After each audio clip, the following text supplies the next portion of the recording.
So welcome, and I'm glad you're with me. I'm going to get started right now. My name is Judith Cobb. I'm a master herbalist, a natural nutrition clinical practitioner, and a certified comprehensive iridology instructor. I've actually been a holistic practitioner for nearly 40 years. Yes, I started when I was 12. Just kidding. But I have been a practitioner since 1980, which is an awfully long time. And in those many years, I have seen a lot of trends come and go. I have added credentials. I have seen just a lot of changes in the industry. And the internet has been one of the biggest changes in the holistic wellness industry, and especially when we look at iridology. As we look at this today, we are going to talk about smartphones and taking iris photos with smartphones. And I'm going to share with you some things that you may not have thought about yet. And so I'm hoping that this does give you food for thought. It's so important that we understand that iridology has changed so much in the last 40 years. Some people say that it hasn't, but it has, because what happened was that during particularly the Second World War, when the American Medical Association shut down lots of holistic practitioners who were practicing iridology, they shut it down in the USA, and it wasn't really much of a thing here in Canada yet. But the research continued in Europe. When the climate in the States got a little bit more friendly, people picked up where they left off, and they didn't look to see what the new research had revealed. And as such, iridology for so many people in North America has gotten stuck in the 1940s. Well, you might want a 1940 car if you're into vintage cars. You might want a 1940 toaster if you're into vintage toasters. But when it comes to health, if there's been progress in the sciences, you want to keep up with it. It is so important. We know that iridology is about understanding our inherent patterns, and that enables us to make choices about our health and to help us understand why our health is behaving the way it is. That is the beauty of iridology. It helps us to understand what our legacy is, what our parents gave us, and that helps us to understand what we need to do in order for our health to be at its very best. A lot of people that are online make the mistake of, again, using that 1940s iridology, and they think they're current because they just learned it last year, and it's like, oh my goodness, that is so not current. So not current. But they make the mistake with iridology of doing an iris assessment in a way that scares people. They think they're educating them. And it scares them in a way that backs them into a corner to make them feel like they have to buy this product or do this cleanse or things like that, when iridology is so much more than that. Because they're using very outdated information that has been very disproven, and they're making claims like everybody should have blue eyes, which is totally not the truth, or everyone should have brown eyes if they have generally brown eyes. And they're making claims that are saying that if your eyes aren't completely blue, or if they're not the right shade of brown, then you're toxic, you need cleansing, you've acquired drug spots or drugs in your body or chemicals in your body. And they say that doing a cleanse or taking these supplements will change your eye color. Well, like I said, I've been in this industry for nearly 40 years. I've been an iridologist for most of those 40 years. I've never seen eyes change as a result of doing a herbal program or things like that. And I'll show you why eyes can look like they've changed in just a few minutes. If you want to learn more about the most up-to-date constitutional iridology that's based on the research that's been done in Germany and in Central Europe, and the research that is continuing even in North America now, I invite you to join me for a course that is starting on November 7th. You can no more change the structure or the lay of the fibers or the color of your iris by taking supplements or by changing your diet then you can change your fingerprint by taking supplements or changing your diet. That is such an important thing to remember, because what you are seeing in the iris is 99% inherent. 99% inherent. It's what your parents gave you. When people are making claims of changes, they're not taking into account some critical variables that are there for everybody. And those critical variables are things like, what was the equipment that was used to take the photo? That is so important. You have to have the same camera, the same light source, the same light strength, right? The same quality of light. You have to, with the camera, you have to have the same f-stop. You have to have the same shutter speed. And if your camera's running on batteries, the batteries have got to be as strong as they were when you did the first set of photos. And so there are so many variables that are never accounted for when people talk about irides changing. Even the size of the pupil will change the color of the eyes. If the pupil is very small, the iris is really stretched out. That takes whatever pigment is in the eye and stretches it out too. If that same person has a really large pupil because the lighting is different, the iris is going to be condensed, and that's going to make the pigment look heavier or darker. You know, a funny analogy for this is several years ago, Lululemon had a problem with their yoga pants. You might remember this. They looked really good hanging on the hanger, but when you put them on and the fabric stretched, they became, well, at the very least translucent, if not transparent. And that's what happens with our eyes, is if the pigment is spread out over a bigger area, it's less dense.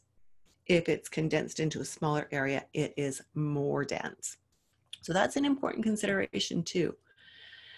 Before and after photos are just, again, a really inaccurate way of monitoring any changes, or monitoring anything for that matter, whether you're looking for changes or you're looking for something else. Because again, there are just too many variables. This is so important. If you want to have an iris reading done, or if you want to be an iridologist and you want to work online, you've got to find a way to have these variables controlled, or the images you're working from are going to be meaningless.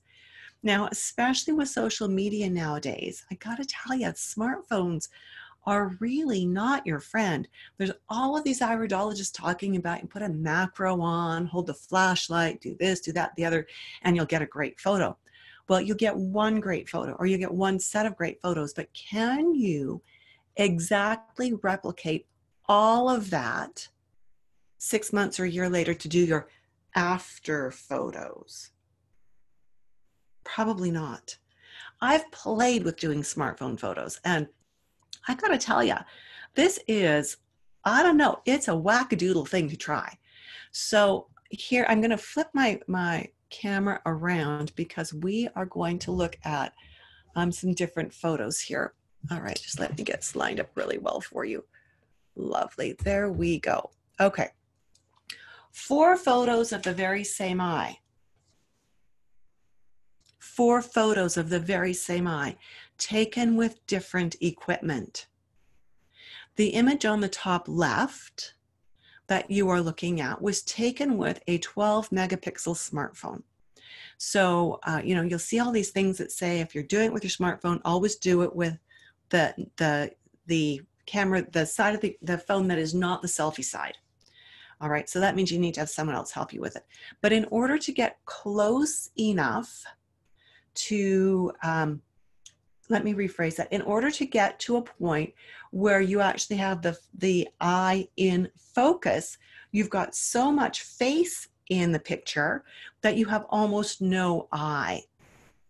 And we'll show you again an example of that in a moment. Hello, Oxford Iridology. Glad to see you. Glad you're joining us from the UK. Thanks for being there. The image on the top right is, again, the very same photo taken with the same 12 megapixel smartphone, but we had it on a zoom ×2 to see if we could get it closer, to see if we could, and you know, it just didn't work. just did not work. When you zoom, you almost always lose integrity if you're looking for an up-close detailed photo. What you will also see in here is you will see a lot of different light artifacts and a lot of reflections from the room that obliterate the picture. They obliterate the picture. Even look at this, how when we change from not zoom to zoom, look at how the skin tones change. Look at how the iris color changes. Again, these are things that people don't consider when they're using their smartphones for iris photos. Your smartphone lens is not designed to keep a rounded surface in focus close up. On the bottom left, we have this same person's eye, and this photo was taken, oh, my mouse is lagging, there we go. This photo was taken 20 years ago with a film camera, and this is a scanned image of that film print. Okay, and you can see that it has some good definition. We've got one light artifact, but we have no other light artifacts. We can actually see the entire iris. The image on the lower right is the exact same iris taken February 2019 with a 20 megapixel digital camera that has an LED light as opposed to an incandescent light. So as we look at this, we can see that the incandescent versus the LED totally changes the colors. Even changing your white balance within your camera will change the colors. So the differences we see from this image and this image, which were actually just done a few months ago, and this image done 20 years ago, this image done again 5 or 6 months ago, same eye, different equipment, different color, different details are visible. So as we look at this, you know, people would be tempted to say, oh, needs cleansing. Oh, must have done a great cleanse. No, just changed technology. So when we're trying to do photos with a smartphone, it's not going to be the best option. The images will not be clear enough to actually do a proper constitutional reading. This is my eyes. These are my eyes, same eye, right? Same eye. These are both the left eye. And this was done with my smartphone. This was done with me taking a picture in the bathroom mirror, the way some people tell you to do it. And you can see that without cropping it, we've got mostly face. This was done with my Iridology camera. And you can see that without cropping it, we've got mostly eye. As you look at this again, notice that with the smartphone, we've got all of these random light artifacts that blur things. We also have an intense lack of detail, an intense lack of clarity. We can see color and things like that, but we can't even see fiber structure clearly. We see that the colors are different. Which one is right? Who knows which one is right? You'd have to have the client sitting in front of you to know which one is right. And that's where, you know, when I do a handheld photo, I actually have the client sitting right in front of me. I can compare what is their eye color as I'm looking at it to what I see in my camera or on my computer screen. So again, this was a 12 megapixel smartphone taken from the not selfie side, but in a mirror. And this is with my 24 megapixel Iridology camera. So when we look at this, smartphones are not the best thing if you want to do a really solid reading. They may be a starting point if you can get rid of the light artifacts and the reflections. You can see actually here the reflection of my actual camera shape right here, my phone shape. You know, so there may be some use, but to ask for an actual really solid reading using a smartphone image is probably not in your best interest. You know, when we see people doing free assessments online and they're telling you to post your iris photos, and people are saying they're posting their smartphone pictures and they're saying, tell me what's wrong or tell me what you see, and any information is appreciated. I have to take a step back from that and say, those assessments are really of no real value. They are really based on that old 40-year-old kind of iridology, which is not helpful, right? It's just not helpful. Whereas, because they're going to be nitpicking and going down little teeny minute details as well as they can see them in a blurry photo, there's no family history given, there's no personal history given, there's no conversation to be had, discussing and asking about personal or family history, current symptoms, things like that. They're just saying, tell me what's wrong with me. That's like going to a dinner party, finding a friend you haven't seen for years who's a medical doctor and saying to them, tell me what's wrong with me. A medical doctor would never do that. Why would an iridologist who is properly trained do that? This is not a party game. This is people's health we're talking about. So these assessments that are done online using smartphone pictures or poor quality pictures, that where the iridologist has no information about the client, has no way to have a conversation about history, about personal and family health issues, those assessments are really of no real value. Instead, we want to do assessments from clear photos that are based on the interplay and the interrelationship of different markings. Not one single marking. One single marking doesn't tell us a story. 2 or 3 markings that tie together, that tells us a story. That's a holistic assessment. That's more of a constitutional assessment. We need, as iridologists, to be able to ask those questions about diet, about lifestyle, about symptoms, because a marking in the eye does not guarantee a problem in the body. It indicates an inherent predisposition. And if the client is doing everything they can, they're doing lots of really great things, they may be minimizing the risks of that inherent predisposition. So we need information beyond what we see in the eye in order to make a valid assessment. So if you currently are not an iridologist, but you want to be, or maybe you want to update your skills and learn constitutional iridology, I invite you to join me for my next class that is starting on November 7th. It's a live online class. We meet for 2 hours per week. And it will be Thursdays, again, starting November 7th from 11 a.m. till 1 p.m. Mountain Daylight Time. So check your time zones and be aware that time zones change in November. We meet 20 times, so we've got 20 2-hour classes. So we go till mid-April. I only take 10 students per class, and registration will be closing on November 4th or when all of the seats are sold.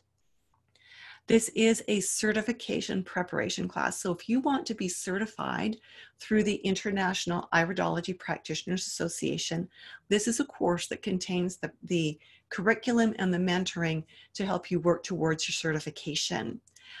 Registration and more information about the course are at iridology.education/priority. And so with that, I hope you've enjoyed the presentation today, and that you now see that there is a huge difference in doing legitimate iridology with good photos, with the constitutional approach, and doing an iris assessment using outdated information that has really been disproven and proven to be actually dangerous and harmful. So I look forward to seeing you next week right here for the next Instagram Live.